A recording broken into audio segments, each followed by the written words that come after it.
Pemirsa, jumpa lagi dalam National Intelligence Estimate. Pada kesempatan kali ini, kami akan membahas tentang perang Rusia dan Ukraina. Seperti kita ketahui, berkecamuknya perang yang selama 70 hari ini telah membawa korban material, prajurit, alat utama sistem senjata, dan lain-lain. Korban yang begitu banyak. Dan kita tidak tahu perang ini kapan akan berakhir. Kita melihat bahwa dalam perang modern telah melibatkan berbagai teknologi-teknologi modern, sehingga perang ini sulit untuk diprediksi kapan akan berakhir.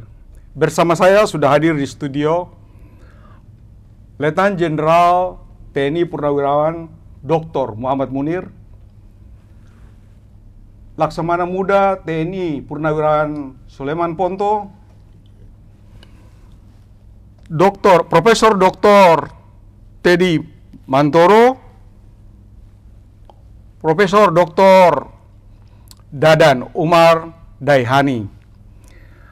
Kami akan berbincang-bincang tentang situasi yang baru lalu dan sekarang berlanjut ke depan seperti apa. Selamat datang Bapak-Bapak. Ya, sama-sama. Terima kasih sudah hadir bersama kami. Terima kasih Pak. Ya. Thank you.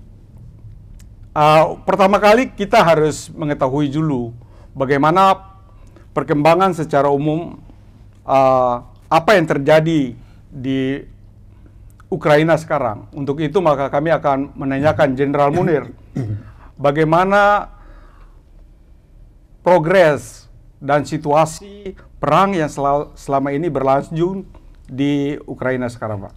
Baik, terima kasih Bung Adrian memberikan kesempatan kepada saya untuk membahas sedikit tentang update di Ukraina.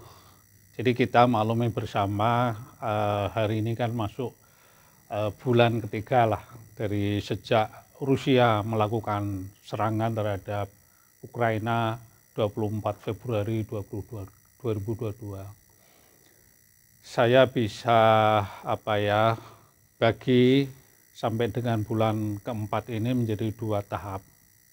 Kalau kita kaitkan dengan narasi yang disampaikan oleh Putin, alasan atau motivasi dia menyerbu Ukraina yaitu untuk demilitarisasi, itu yang pertama digaungkan untuk dalam bentuk operasi khusus militer.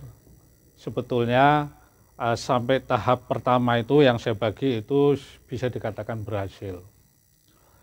Kenapa? Karena beberapa sasaran yang dihantam oleh rudal-rudal itu secara akurat bisa dihantam, ya bisa. Artinya itu sudah bisa dikatakan berhasil. Pada saat itu diikuti dengan pertemuan rundingan-rundingan, ya baik di Belarus kemudian di Turki. Kita waktu itu mensinyalir atau optimis akan terjadi satu deal perdamaian. Tapi ternyata itu gagal, kemudian situasi justru dipanaskan lagi. Ya ini yang saya anggap tahap pertama itu sampai dengan tenggelamnya kapal perang canggih Rusia, itu kapal Moskwa di Laut Hitam. Nah, disinilah yang memancing semacam kalau dibilang kemarahan, memang ya Putin mungkin sudah marah dari awal, itu semakin memanaskan, membakar emosi Putin untuk mengembangkan lagi bentuk operasi yang berikutnya. Kalau semula saya perkirakan itu ya dari kapasitas pasukan yang dikerahkan untuk menyerang, ya, kemudian wilayah serangan yang begitu luas, ya dengan panjang garis perbatasan lebih dari 1000 km, itu sama sekali tidak mengindikasikan bahwa Rusia akan menduduki Ukraina. Itu tidak mungkin, karena Ukraina masih dalam keadaan utuh, kuat, pasukan yang dikerahkan hanya 120-an batalion, itu nonsen, tidak akan mungkin. Kecuali kalau langsung dibom sama nuklir, itu lain masalah. Tapi perkembangannya setelah tadi kapal perang Rusia tenggelam, ya apapun dibantu siapapun itu urusan lain, itu memancing emosi Putin. Nah ini sekarang perkembangan berikutnya kita melihat betapa serangan-serangan itu semakin sporadis, sasaran yang tadinya kena ke markas militer ada beberapa justru menyasar ke fasilitas-fasilitas publik. Ini yang menurut saya ini merugikan baik bagi Rusia ya maupun bagi Ukraina. Bagi Rusia ya tentu yang pertama opini dunia semakin akan mengecam Rusia karena banyaknya korban masyarakat sipil dengan prasarana sipil yang hancur. Yang kedua, nah ini semakin banyak rudal yang ditembakkan tentu cadangannya semakin berkurang. Artinya kekuatan induk Rusia akan berkurang. Nah, berkurangnya berapa persen itu perlu hitungan sendiri. Nah, ini nanti ada analisa lain menurut saya yang perlu diperhitungkan ya, termasuk motivasi Amerika maupun negara Barat. Kenapa dia kok semakin memprovokasi agar perang ini terus berkepanjangan dengan mengirim senjata-senjata. Kerugian di pihak Ukraina jelas dengan ditembaki rudal-rudal itu infrastruktur militer maupun sipilnya hancur. Masyarakat yang kena jelas, korban semakin berjatuhan, pengungsi semakin banyak mengalir. Nah, ini antara lain itu ada lebih banyak lagi kerugian sebetulnya, ya secara moral jelas. Justru yang kita pertanyakan adalah menurut saya itu bagaimana sikap pemimpin kedua negara, ya baik Putin maupun Presiden Zelensky ya. Ini menurut saya, jadi sikap leadership mereka, kenegarawanan mereka itu diuji di sini untuk keberlangsungan negara mereka. Kalau kita melihat situasi sekarang kan melihat kekuatan Pak, kekuatan kemampuan susunan bertempur, kemudian kelemahan kedua belah pihak. Kita lihat bahwa pada fase pertama serangan invasi Rusia itu kan menggunakan kira-kira 120 batalion tim pertempuran, istilah kita tahu Battalion Tactical Group. Apakah sudah cukup untuk melemahkan demilitarisasinya kekuatan Ukraina Pak sampai saat ini? Jadi kalau hanya ukuran BTP ya, Batalion Tim Pertempuran yang dibentuk oleh Rusia, yang sebelumnya sudah dilatih di Belarus itu, tentu kurang Pak. Tetapi kan sebetulnya di samping itu serangan diawali dengan tembakan-tembakan rudal secara sporadis dari wilayah belakang, dari markasnya Rusia lah, di suatu tempat lah, begitu. Kemudian kalau tadi dikatakan sasarannya untuk demilitarisasi itu ya boleh dikatakan belum 100% berhasil, tapi sudah berhasil menghancurkan. Jadi waktu fase pertama kan mereka di utara Pak, untuk Kiev dari utara. Ada utara, ada dari baratnya timur Kiev juga Pak. Ya. Sekarang pada fase kedua semua pasukan itu dikerahkan ke timur dan selatan. Ya betul, jadi fase kedua ini mereka akan support sepenuhnya wilayah-wilayah yang sudah sejak lama memang sudah disupport oleh Rusia, wilayah-wilayah industri zaman Uni Soviet itu di Donetsk ya, di Donetsk, wilayah Donetsk dan Luhansk ya, itu kan zaman Uni Soviet itu adalah wilayah industri besar militernya yang kalau kita lihat sekarang kondisinya sudah ya belum 100%, tapi sepenuhnya sudah di bawah. Apakah Rusia mampu mempertahankan Luhansk sama Donetsk Pak? Kalau sudah dikuasai dengan kekuatan militer yang ada? Perlu bantuan Pak. Saat ini kan dia hanya untuk merebut. Setelah itu pasti nanti akan dikirim pasukan tambahan Pak. Kita kembali ke Laksamana Ponto. Pertempuran di berbagai daerah, di berbagai kota, di zona pertempuran itu kan membutuhkan intelijen Pak. Dan intelijen itu sangat dibutuhkan dalam suatu peperangan. Baik itu intelijen manusia, human intelligence, ada signal intelligence, kemudian satelit seperti reconnaissance, surveillance dan lain-lain. Bagaimana Bapak melihat perang modern yang terjadi di Ukraina dari sisi intelijen Pak? Jadi begini, kalau dilihat dari sisi intelijen tempur ini ya, intelijen di lapangan, Rusia ini sepertinya teledor.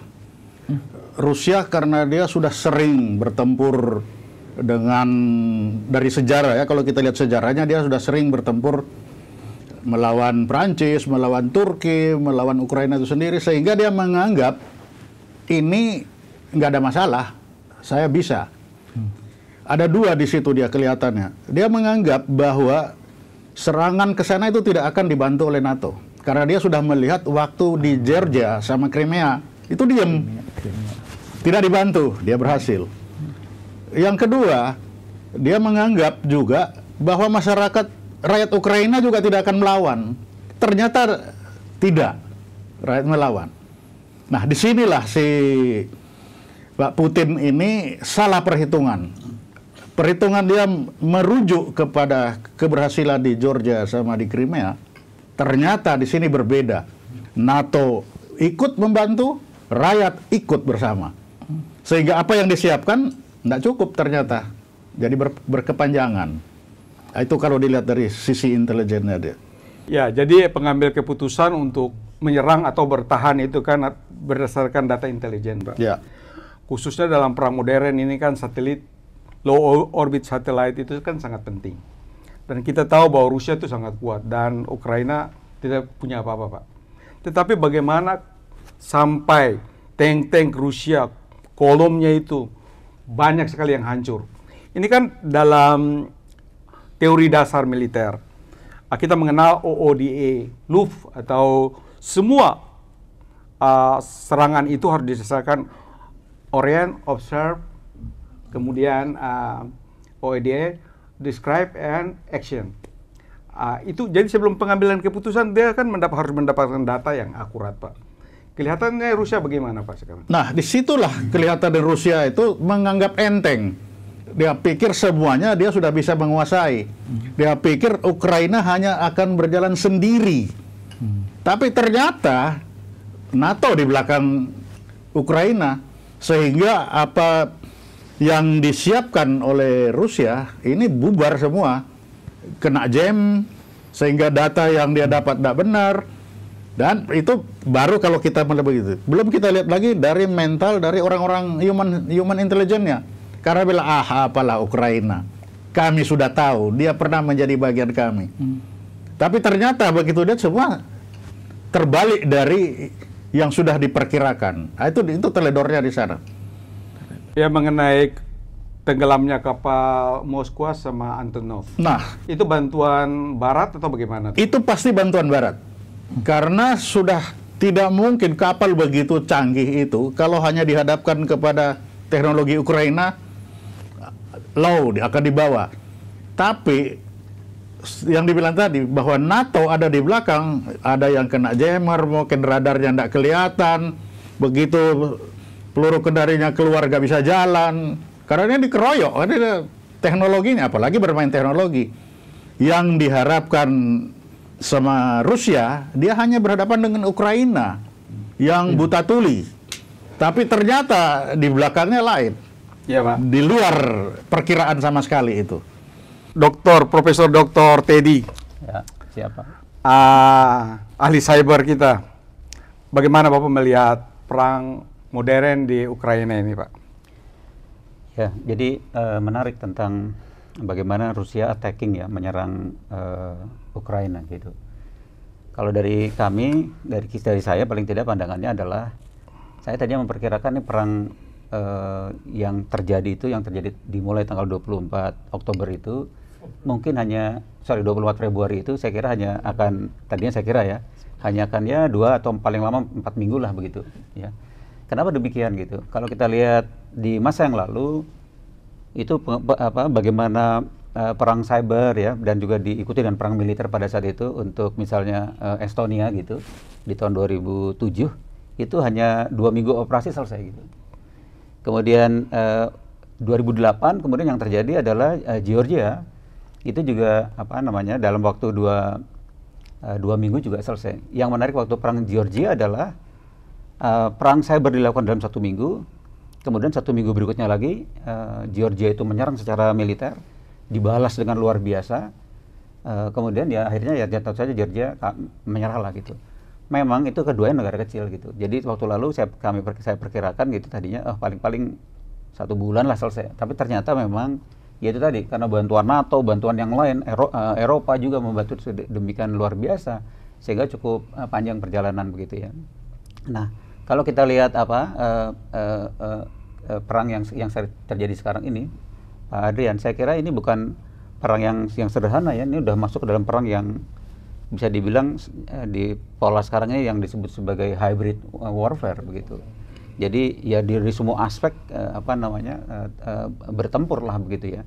Hybrid warfare itu kan artinya tradisional dengan yang modern dijadikan satu dengan berbagai aspeknya gitu. Ekonomi, sosial, politik dan lain sebagainya. Nah, kita juga perlu melihat beberapa hal lain ya Pak Adrian, ngelihat latar belakang sedikit dari kondisi misalnya kalau dari sisi dari kami lah dari bidang IT gitu.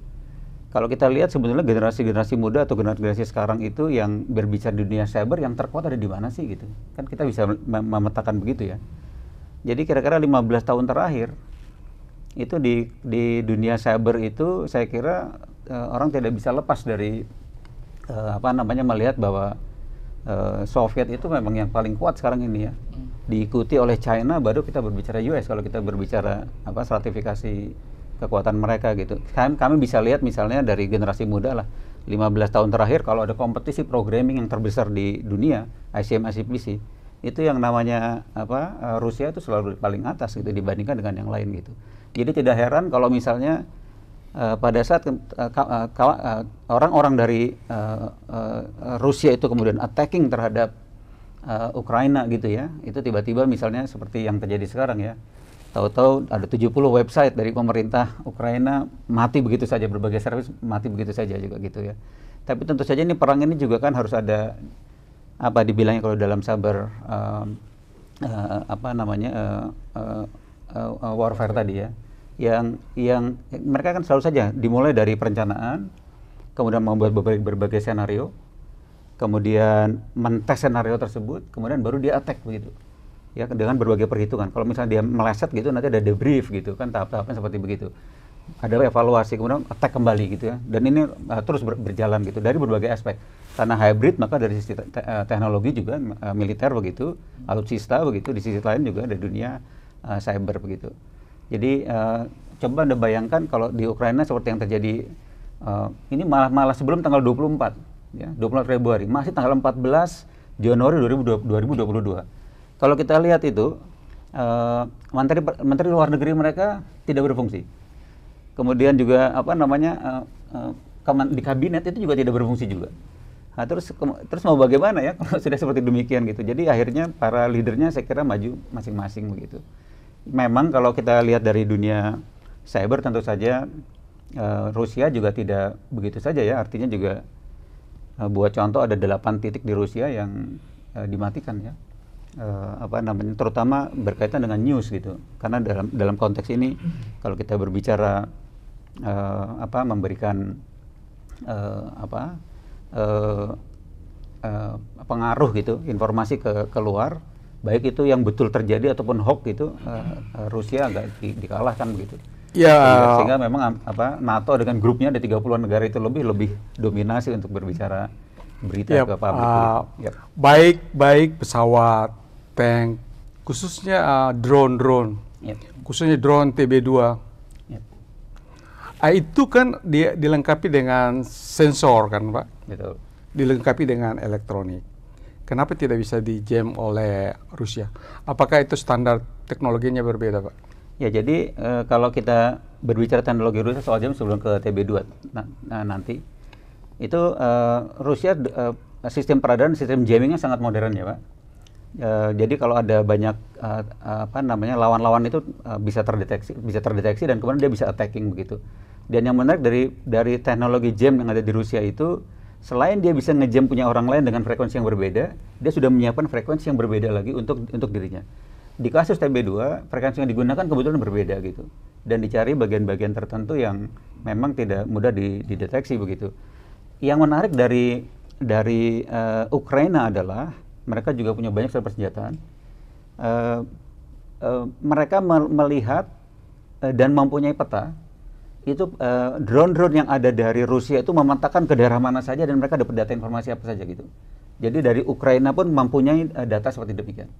Nah, apa yang terjadi dengan peta yang mereka dapatkan dari lawan dan dia juga mengerti situasinya, mereka menyadari bahwa senjata dan truf dan pasukan yang dia punya jauh lah ya. Ya, nanti kita akan mendalami. Sekarang saya ke Pak Dadan. Ya. Bagaimana ini kan negara-negara proksi, khususnya NATO, Amerika, negara ikut membantu. Bagaimana nih geopolitik di Eropa Timur, Kaukasus dan bagaimana menurut Pak Dadan? Jadi menarik kalau kita berbicara perang Ukraina dengan Rusia, kita tidak bisa melihat hanya dua negara. Ternyata itu adalah sebenarnya perang, kalau kita berbicara harus mundur sedikit ke perang dingin. Rusia itu sendiri, USSR, Uni Soviet, itu pecah menjadi 15 negara. Tapi tidak menjadi masalah kalau independen.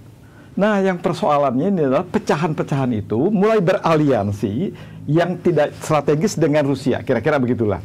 Nah, kalau kita lihat ada 3 negara di atas gitu ya, yang kecil-kecil itu sudah NATO duluan tahun 2004.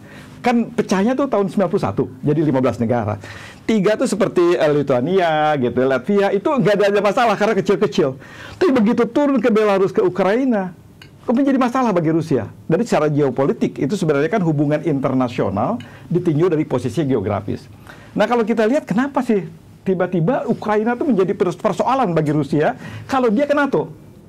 Sebenarnya kalau kita lihat dari geoekonominya gitu ya, bahwa pensuplai energi ke Eropa itu 25%-nya dari Rusia. Semua harus melalui kira-kira adalah Ukraina. Gas juga, gas Eropa itu hidupnya sampai ke Jerman dan segala macam dari Rusia. Itu kira-kira 30% itu dari Rusia. Dan semua lewat Ukraina. Walaupun Rusia sekarang bikin ke Baltik. Itu ada pipeline langsung ke Jerman. Nah, kalau kita lihat berarti Ukraina itu punya posisi strategis bagi Rusia. Nah, di situ dalam urusan geopolitiknya. Begitu dia geser ke NATO, ini akan menjadi posisi frontliner bagi NATO, berhadapan head to head dengan Rusia. Satu lagi yang kita lihat sebenarnya peran Ukraina waktu dengan Uni Soviet. Ukraina itu adalah sebuah negara mungkin seperti kecil, tapi dia besar sebetulnya. Kalau kita lihat yang di pecahan Rusia itu yang Uni Soviet itu yang besar adalah Ukraina, Kazakhstan gitu, yang lainnya kecil-kecil. Tapi Ukraina itu secara kualitas ada 1.840 industri senjata logam. Nah, kalau dalam dunia industri, manakala dia menguasai industri logam baja, dia adalah cikal bakal menguasai industri senjata, industri macam-macam. Jadi kalau dia lepas dari radarnya, dari lingkungannya, ini bisa jadi bahaya, gitu kira-kira. Nah, Rusia tadinya berpikir, kenapa Ukraina barangkali tadi juga sudah bicarakan, seminggu, 2 minggu juga selesai. Pertama, Rusia tahu persis tuh Ukraina seperti apa. Kedua, di Ukraina itu ada 3 tempat yang sebenarnya adalah penduduknya mungkin suku Rusia ala Crimea, di Sami, gitu ya. Jadi kira-kira ini pasti akan bantu deh. Ini kan orang Rusia dengan Rusia kira-kira. Dan Crimea ini kan yang pertama yang di bawah ya. Tapi ternyata tiba-tiba NATO, negara-negara yang lain itu mensupport.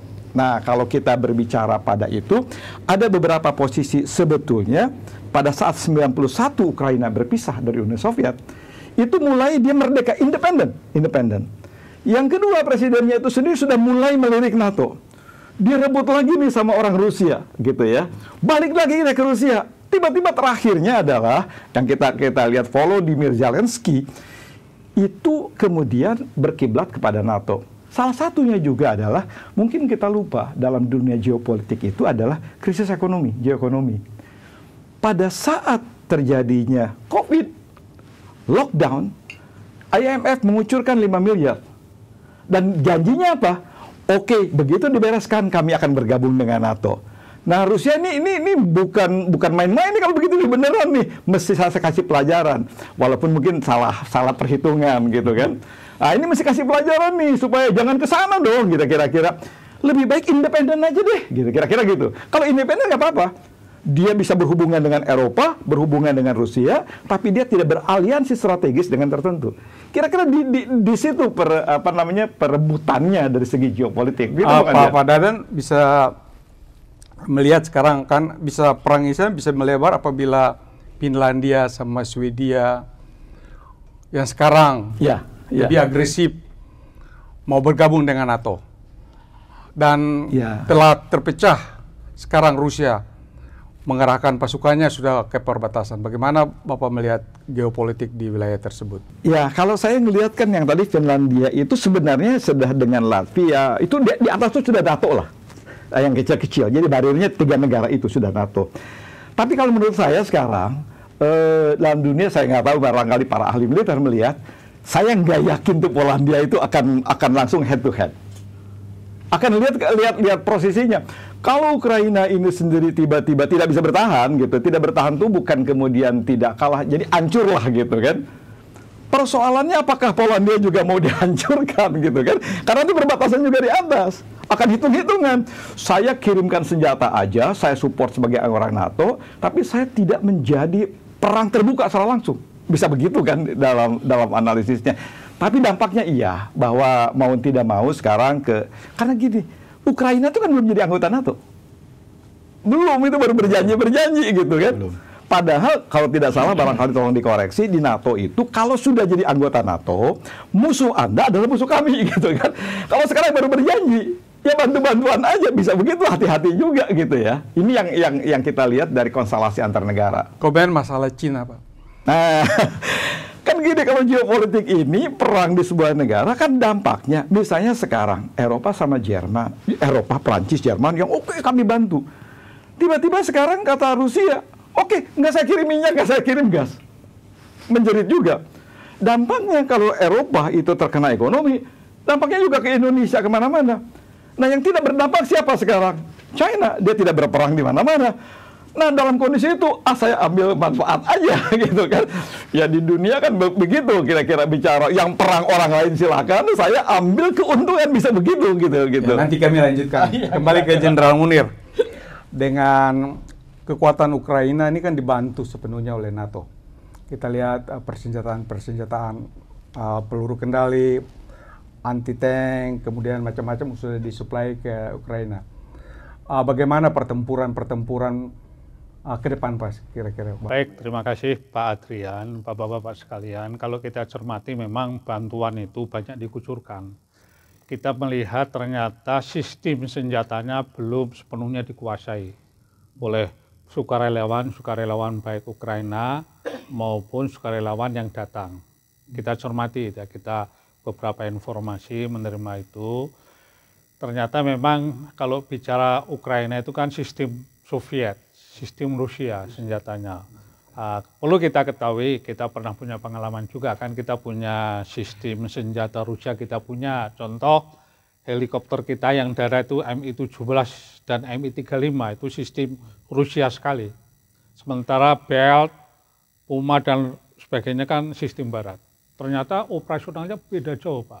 Termasuk sistem GPS-nya, Pak. Makanya tadi bicara tenggelamnya Moskwa kapal itu saya masih berusaha mencari ya informasi detail pastinya, kan kita masih menduga ya kira-kira kronologisnya bagaimana.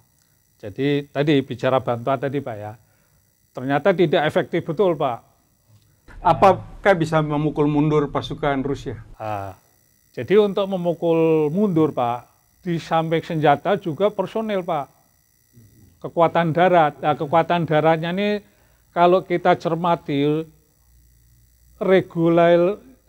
pasukan regulernya Ukraina ternyata tidak setertib atau sedisiplin Rusia, saya lihat, atau Cina atau India dan sebagainya, tidak. Ya, ini mungkin pengaruh budaya juga. Zaman modern sulit merekrut prajurit-prajurit yang militan itu. Ya, kalau kita lihat ini ya, sehingga sulit, Pak, untuk memukul mundur. Kecuali pasukan reguler yang disiapkan NATO bergerak. Tapi itu tidak mungkin karena Ukraina belum menjadi anggota NATO, Pak. Ya, kalau ditanya mungkin nggak Ukraina, kan kita monitor ini katanya mau mengadakan serangan balik. Sulit, Pak. Begitu akan serbal, Rusia akan semakin mengerahkan pasukan yang besar. Sulit. Jadi sekarang Rusia belum mengerahkan kekuatan penuh? Ya, belum. Jadi menurut saya belum. Karena Rusia juga di backmind-nya masih antisipasi. menyiapkan pasukan yang lebih besar kalau perang beneran lawan Amerika atau NATO. Itu perkiraan saya.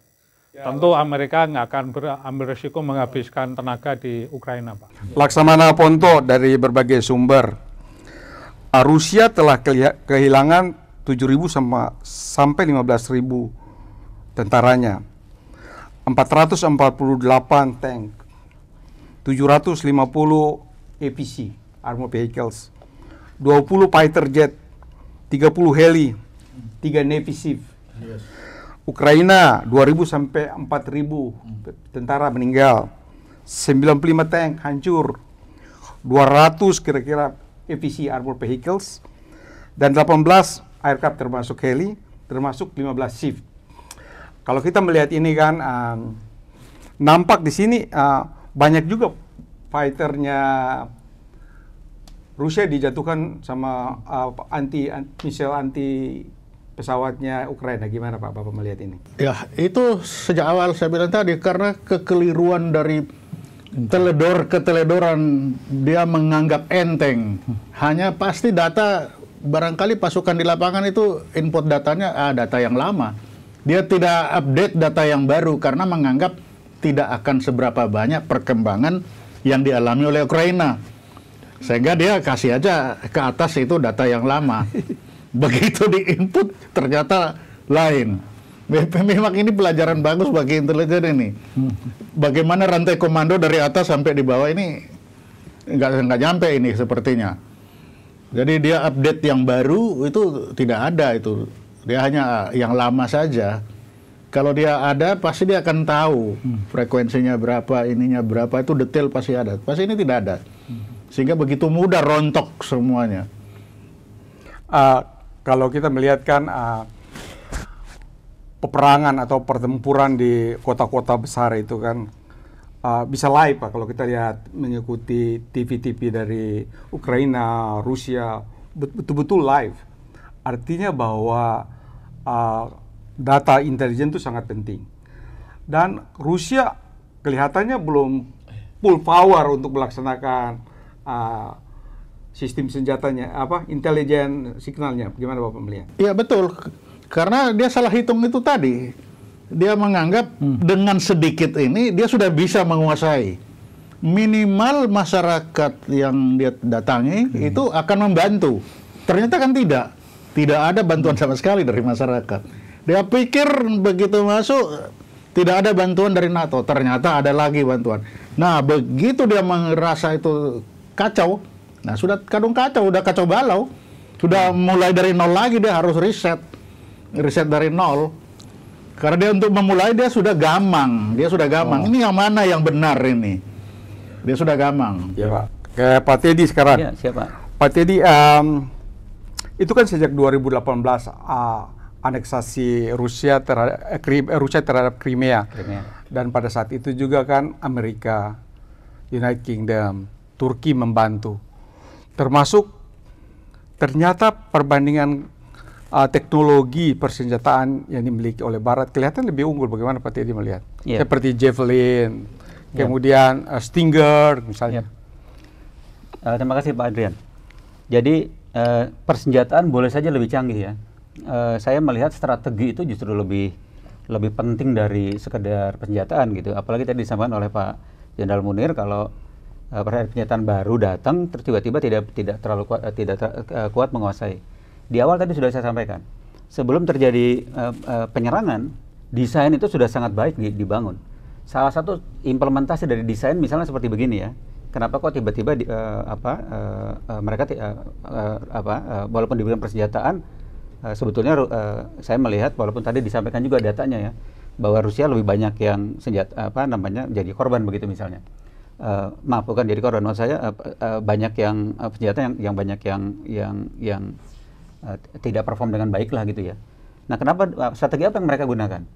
Jadi dilakukan berbagai jam, kemudian dilakukan berbagai dari bahasa saya ini serangan cyber ya Pak, melalui dengan SMS kepada targetnya prajurit-prajurit. Dijatuhkan mentalnya. Dikirimlah kalimat-kalimat misalnya seperti begini. Anda daripada meninggal di lapangan perang dengan saya, lebih baik memperhatikan keluarga Anda gitu. Kalimat berikutnya lagi misalnya agak keras ya. bagaimana mungkin katanya, persenjataan yang mereka punya hanya sepersekian dari yang mereka miliki, you mau menang perang dengan kita gitu. Kemudian disampaikan lagi, di masa lalu kan you ini kita yang latih gitu, mau bagaimana you menang lawan saya gitu. Seperti demikian, ini mental dijatuhkan gitu. Nah, jadi kalau sudah mentalnya sudah jatuh duluan, butuh pemimpin yang tentu saja memiliki leadership yang baik ya, yang strong gitu. Dan ini sebenarnya tidak terjadi kalau menurut saya gitu, tidak terjadi di semua titik. Yang terjadi di sini adalah solidaritas dari yang lain-lain membantu ya, terutama dari grupnya NATO lah, kan sudah dikelilingi ya oleh NATO begitu. Kira-kira seperti demikian pandangan saya, Pak Adrian. Ya, ini Amerika, Pak, Pak Profesor Dadan. Ya. Amerika ambisius sekali untuk memenangkan pertempuran di Ukraina. Bagaimana kira-kira Pak Dadan melihat? Kemarin sudah disetujui 22 juta atau 22 miliar dolar untuk bantuan kepada Ukraina, termasuk senjata-senjata canggih yang khususnya drone personil yang kami kasih, Pak. Satu kali tembak langsung menghancurkan. Gimana Bapak melihat itu? Jadi kalau kita melihat ambisi Amerika sebagai negara besar dan leadersnya NATO gitu ya, tapi kita ingat waktu terjadi perang Teluk juga gitu ya, perang Teluk zaman itu, toh akhirnya tidak dalam arti ancur-ancuran semua gitu ya. Saya lebih baik dalam geopolitik ini adalah politik mengadu kekuatan gitu. Saya memperkirakan tidak sampai misalnya Rusia hancur, Ukraina hancur, jadi dunia hancur gitu. Ini tapi dalam pengertian kita bukan bluffing juga gitu ya, kata Amerika nih, gua kuasai di dunia nih, Eropa juga.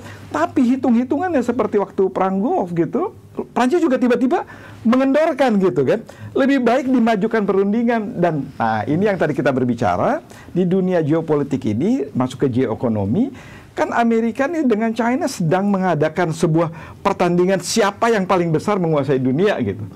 Tiba-tiba Rusia diusik gitu. Nah, ini yang sebenarnya melihat itu adalah seperti itu.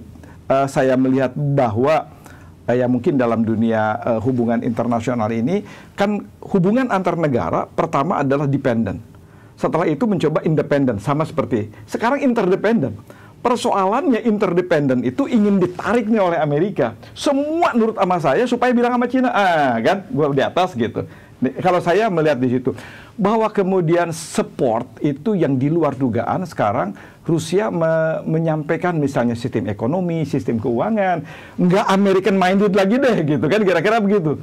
Jadi ini yang menjadi Amerika akhirnya juga harus apa ya, dalam bahasa sudah toh-tohan mencoba melemparkan dengan uang.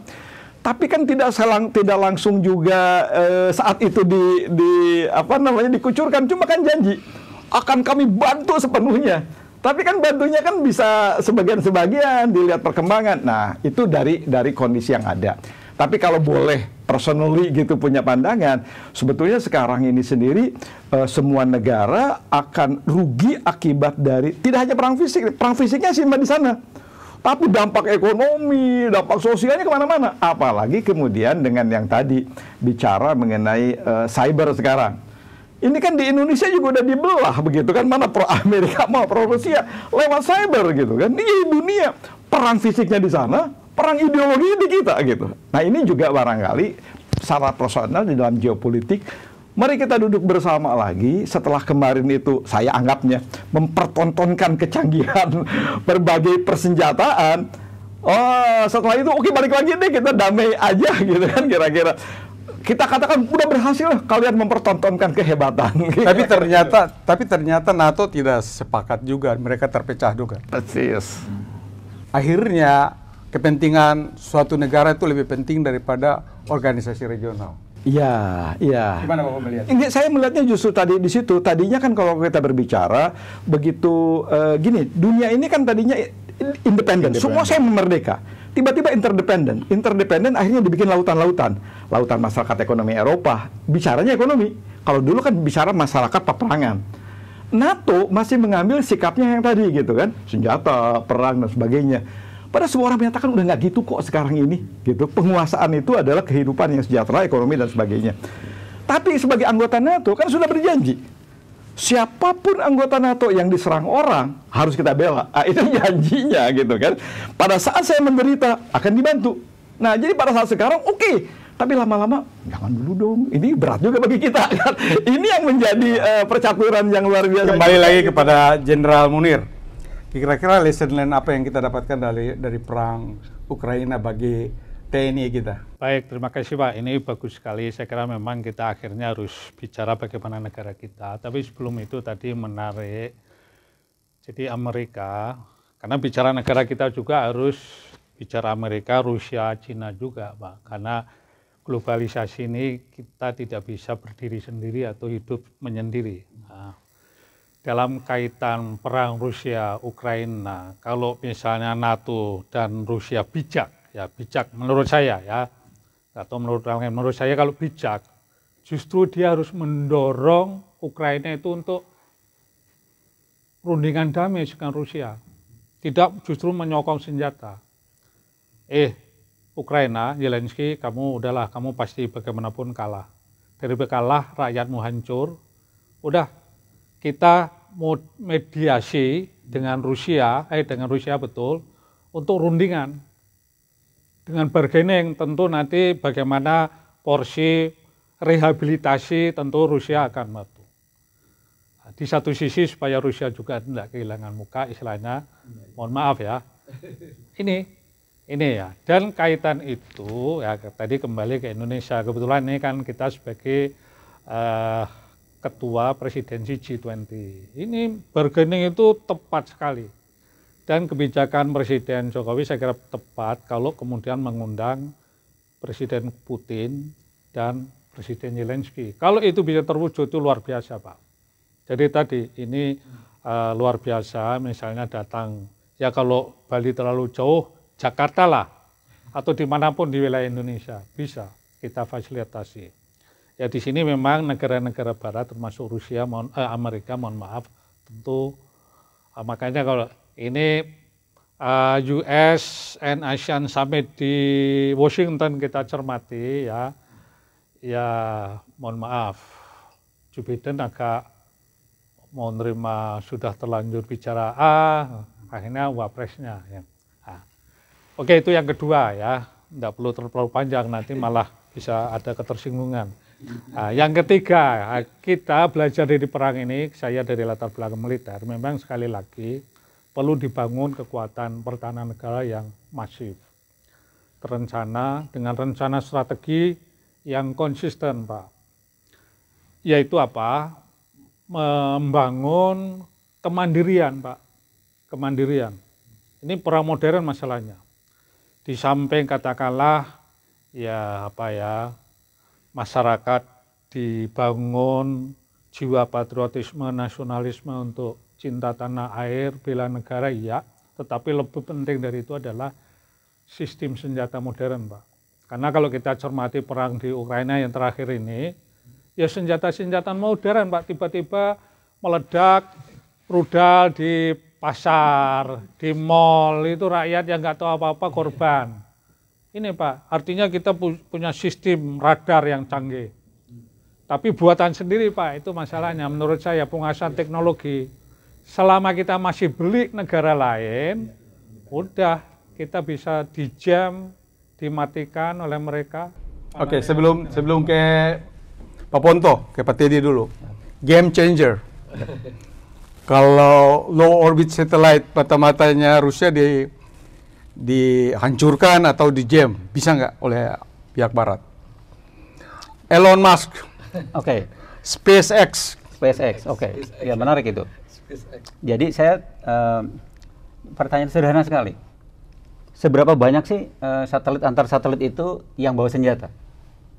Kenapa kalau ada satelit berdekatan dia serang sendiri gitu ya? Yang terjadi dari bawah gitu, Pak. Nah ini juga saya kira agak menurut saya sih masih belum sampai lah gitu ya. Peristiwa Elon Musk misalnya menerbangkan banyak satelit saja, itu lebih dari 100 satelit itu meledak di perjalanan. Kan itu kita udah sama-sama ketahui lah gitu. Tapi justru saya sih ingin melihat justru dampaknya ya Pak Adrian ya gitu. Perang itu dampaknya bagaimana sih gitu kan ya? Perang ini apa sih dari sisi tadi ya, dari sisi pandangan games ya, game teori gitu ya. Jadi kalau kita berbicara perang, saya membayangkan ya teori yang digunakan tentu saja menjadi zero sum game. Jadi siapa saja yang perang ujung-ujungnya yang satu menang, satu kalah gitu. Satu kan begitu kan ya, satu menang, satu kalah. Kita udah mulai bisa membaca sebetulnya, yang akan menang siapa gitu. Sisi lain kita juga bisa melihat dari yang namanya negatif sum ya. Negatif sum itu apa yang terjadi? Kedua-duanya sama-sama rugi gitu. Nah, bagaimana supaya ini berubah menjadi positif tadi ya, positif sum gitu. Positif sum itu idenya adalah gimana supaya kedua belah pihak sama-sama untung kan gitu. Saya kira pendekatan terdekatnya adalah seperti tadi disampaikan oleh Pak Jenderal Munir ya. Ya apa namanya, negosiasi lah gitu. By the way, ini kata kuncinya nih Pak Adrian ya. Negosiasi itu siapa yang duluan, kalau di reject malunya luar biasa gitu. Oleh sebelum itu kita pindah ke Pak Dardan aja. Siap. Negosiasi. Negosiasi. Bisa nggak mereka berunding, Pak? Kalau kita melihat gitu ya, tadi saya tertarik betul kan, semua harus dibuat sedemikian rupa merasa menang. Karena kalau negosiasi itu akan muncul kalau kemudian masing-masing menjaga dignity-nya. Tapi kalau kemudian negosiasi itu ada yang dirugikan, itu adalah orang-orang mengatakan yang bagaimana kita tawar-menawar itu sih kami yang dirugi. Nah, penciptaan bahwa semua itu merasa senang. Kalau kita berbicara simple misalnya, Ukraina itu independen aja deh. Dia juga bukan jadi anggota NATO, didorong oleh semuanya independen. Rusia memang ada kalau kita lihat waktu Crimea itu dianeksasi, gitu kan? Karena itu orang-orang Rusia di situ. Dan memang juga penting untuk jadi militer base-nya gitu kan di situ. Tapi yang lain-lainnya itu sebetulnya kan bukan cuma Ukraina, yang lain juga banyak yang jadi independen. Kazakhstan misalnya kan tidak. Nah, ini ya Maksud Bapak itu Donetsk dan Luhan. ya itu kan di People Republic. Betul. Apa mereka bisa jadi republik? sebenarnya kalau kita berbicara itu jadi urusan. Sekarang kan baru diakui oleh Rusia saja. Iya. Negara lain kan belum mengakui mereka. Tapi itu kan jadi sebenarnya adalah persoalan internalnya Ukraina gitu kan. Kalau Apakah bisa referendum? Bisa dilepas? Ini yang menjadi bagian bagi kita adalah karena didorong oleh negara-negara luar referendum jadi bebas, negara-negara kecil di situ. Tapi kalau kemudian selesaikan deh oleh Ukraina, justru Rusia membantu misalnya untuk menyelesaikan, Eropa menyelesaikan. Akhirnya kita berbicara Ukraina persoalannya diselesaikan nih, tidak kemudian ada referendum jadi negara bagian lagi dan sebagainya. Walaupun betul kalau dari segi agak politik identitas di dalam geopolitik seperti Kroasia dan segala macam. Dia merdeka, dia referendum karena kesukuan. Kan yang terjadi jadinya begitu gitu. Tapi kalau menyatakan ini adalah bangsa Ukraina yang memang tadinya ada rasis suku bangsa segala macam, selesaikan deh gitu. Tapi kalau sekarang karena di daerah itu adalah orang Rusia, seolah-olah minta bantuin, tolong dong saya merdekakan, kan jadi di situ. Nah, dia Ukraina yang lain cari lagi bantuan, tolong dong jangan dimerdekakan. Kira-kira siapa yang bisa memfasilitasi mereka? Apakah Saya lebih senang di situ. Cina kelihatannya wait and see karena akan mengambil keputusan. Siapapun yang rusak, tetap Cina yang menang. Ini. Apakah dia bisa mengambil kesempatan dalam situasi ini, misalnya masalah Taiwan? Itu kemudian kalau kita berbicara semua orang lagi sibuk di sana gitu kan, dia yakinkan betul gitu.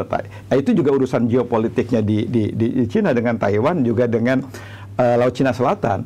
Sebenarnya hampir sama. Kenapa dia harus kuasai Laut Cina Selatan supaya dia satu blok begitu? Kenapa Crimea harus dikuasai? Karena dia satu blok. Itulah sebenarnya yang kita namakan geopolitik klasik. Di mana kemudian hubungan antara itu adalah dengan pendekatan geopolitik. Sekarang geopolitik modern. Geopolitik modern itu tidak perlu posisi geopolitiknya, tapi posisi kemampuan teknologinya misalnya. Nah, oke, jadi panjang ceritanya, tetapi kalau kita bicara, saya ingin mengambil lagi peran Indonesia, di mana Indonesia ini berbicara yang tadi. Sebelum masuk ke Indonesia, geopolitik kan pasti ada berhubungan dengan geoekonomi, gas, bahan bakar Rusia, segala macam. Gimana kemampuan bertahannya Eropa? Mereka kalau putuskan semua dari Rusia, tidak mengambil lagi dari Rusia, gimana Bapak? Jadi kalau bertahan bisa bertahan, tapi jadi mahal. Kan Rusia ini pemasok Eropa. Karena sudah ada keputusan bahwa mereka tidak akan membeli lagi dari Rusia. Iya, mengambil keputusan. Kecuali Jerman yang... Jerman itu kan sudah membangun bersama-sama gini, kata Jerman itu. Rusia kirimin dong gas dong, jangan lewat Ukraina. Lewat aja Baltik gitu kan, dibikinnya pipeline. Pipeline itu pasti kerjasama antara Jerman dan Rusia gitu, tidak mungkin difasilitasi sama Rusia. Jadi investasi Jerman pun sudah besar. Kemungkinan berunding ini kira-kira dalam pendek, jangka panjang menurut. Kalau saya jangka artinya begini, yang tadi itu biarkan dulu sedikit masing-masing mengumbar kekuatan, tapi diam-diam kemudian dibuka yang tadi. Sekarang sudah di Turki dan di Belarus. Nah, itu yang sebenarnya sudah mulai di situ. Nah, tinggal kemudian didorong. Jadi kalau kita berbicara, kita tidak perlu ke Ukraina, tidak perlu ke Rusia, tapi misalnya Indonesia ke Prancis gitu. Gitu kan? Terus yang lain ke Amerika. Jadi yang dibikin dalam geopolitik diplomasinya itu diplomasi peri-peri gitu, nggak usah dia langsung berantem gitu kan. Nah sekarang menjadi presidensi G20 gitu, kita langsung begitu menurut pendapat kita, menurut pendapat saya misalnya, kita dekat dengan Prancis, kita dekat Jerman, ya pengaruhi aja. Terus kita dekat, bukan kemudian mengalahkan NATO dari Rusia, tapi tadi itu memberi inisiatif. Dua-duanya itu sendiri terselesaikan, tapi kan dunia jadi tentram. Nggak tahan tuh saya pikir Eropa itu dengan energi, gas, dan minyak. Bentar lagi musim dingin. Di musim dingin itu, Napoleon aja kalahnya karena logistik di musim dingin. Nah sekarang kan memindahkan, kenapa dibikin pipeline? Supaya efisien pengiriman gasnya. Tapi kalau sekarang itu diputus, harus lagi pakai tanker, mahal dampaknya. Ini yang sebenarnya bisa bertahan, tetapi kemudian mahal, urusannya jadi ekonomi, inflasinya tinggi, dan macam-macam gitu. Itu yang harus dihitung gitu Pak Adrian. Ya, sekarang ke Laksamana Ponto, endgame. Endgame. Analisa intelijen strategis. Belajar dari sejarah Perang Dunia Kedua. Bisa nggak pakai nuklir mereka sekarang? Sudah kepepet Rusia pakai nuklir atau Amerika? Nah, ini apple to apple nih. Ini NATO lawan Rusia nih. Bagaimana analisa intelijen Bapak? kalau itu kan kita harus melihat performansnya, karakternya si Putin ya. Putin satu, seorang intelijen. Kedua, sebagai seorang intelijen, dia selalu melihat ancaman. Ketiga, nah, si Putin ini ada pengaruh terhadap dia bahwa dia mimpinya Rusia kembali lagi seperti zaman USSR, ya kan? Ya, Yang keempat, untuk kembali ke situ, satu-satunya jalan dia harus mengusir liberalisme dan lain-lain. Dan yang kelima, untuk capai ke situ, jalan masuk yang pertama itu adalah Ukraina. Itu mengapa Ukraina diganggu, karena itu jalan masuk, dan itu sudah didesiminasikan ke semuanya, perwira-perwira militernya, ke orang sipilnya yang garis-garis kerasnya sudah masuk ke situ. Nah, sehingga kalau lihat dari situ, maka dia akan hancur-hancuran. Oke. Sekarang sudah cywar dari Presiden Putin. Dia bisa menghancurkan Inggris dalam 30 menit. Bisa saja, karena melihat itu tadi, melihat dari kelima faktor ini, dia nothing tulus sudah. Karena impiannya, dan ini sepertinya memang kalau melihat panjang, siapapun akan ganti akan sama. Karena sebagai itu, saya tadi mulai dari sejarah sebenarnya kan. Dari sejarahnya, pemimpin siapa saja di Rusia itu akan selalu merasa terancam. Dia akan terancam dari sejarah masa lalu. Trauma masa lalu, ya. Bukan perang dingin, trauma mulai dari dia lahir. Mulai dari Mongol, terus ke sini. Dari kekaisaran. Terus dari kekaisaran, terus sampai sini. Itu dia selalu dalam keterancaman. Nah, dengan adanya itu dia selalu, kalau tidak sekarang kapan dia saya kena. Dan Ukraina kan sudah bolak-balik masuk, pernah masuk, keluar, masuk lagi. Dan dia punya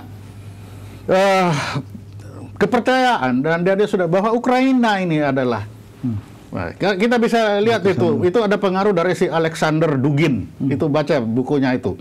Alexander Dugin bilang bahwa kalau Rusia ingin kembali ke masa USSR, maka dia harus hancurkan itu Amerika. Dia bikin destabilisasi, dorong UK keluar dari NATO, aneksasi si Ukraina.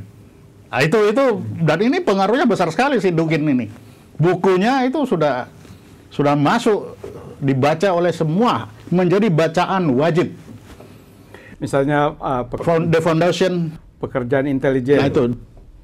Misalnya Putin jatuh dari dalam atau presiden Ukraina, selesai nggak perang ini?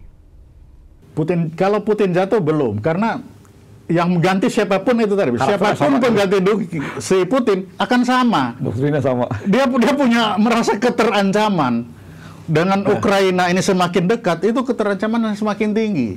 Dan dia sudah memutuskan salah satu jalan untuk kembali ke sana, jalannya adalah Ukraina. Makanya dia akan taken for granted itu aku ini Ukraina. Ya. Sekarang kayak Jenderal Munir. Ini kan perang kita punya Dewan Keamanan PBB. Bagaimana Bapak melihat peran PBB dalam konflik di Ukraina ini, Pak? Ya, kita mencermati PBB sejak awal ingin berinisiatif menyelesaikan. Dari mulai narasi-narasi yang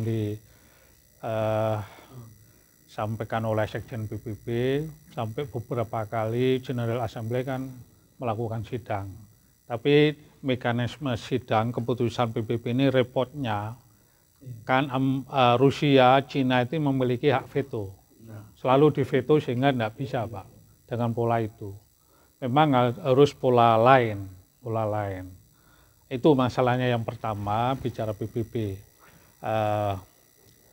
Yang kedua, ya pola lain ini yang perlu dibangun, tadi sampaikan Prof. Dadang, dan yang saya sampaikan juga justru dengan mekanisme G20 ini penting sekali, Pak. G20 tadi akhirnya kan perang itu bukan hanya militer, tapi perang ekonomi.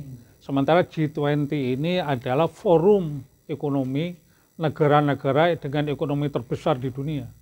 Nah, itu. Di sini Indonesia, ya memang seperti Amerika, negara-negara tertentu itu kan hanya melirik saja terhadap kita. Apalagi Amerika, mohon maaf.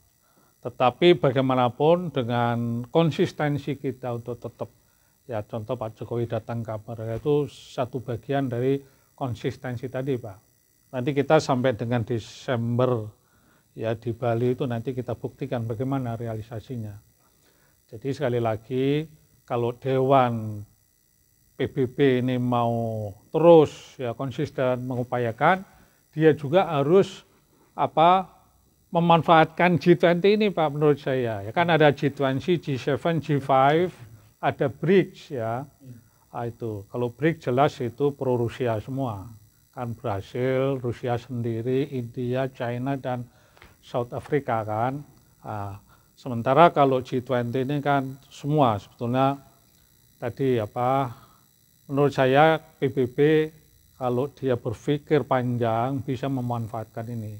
Misalnya dengan apa yang upaya sudah dilakukan Indonesia, PBB mensupport. Misalnya keluar statement dari Sekjen PBB, ya negara-negara G20 saya kira bagus inisiatifnya Indonesia dengan mengundang dua kepala negara supaya ketemu. Wah, itu akan cantik sekali, Pak. PBB-nya sendiri juga berperanan, ya motivasi kita kan. Jadi kita berharap Presiden Biden Amerika bisa hadir di Bali, Pak. Harapan kita begitu, Pak. Oke, para pemirsa, demikianlah asesmen kami tentang perang modern yang terjadi di Ukraina. Semoga bermanfaat.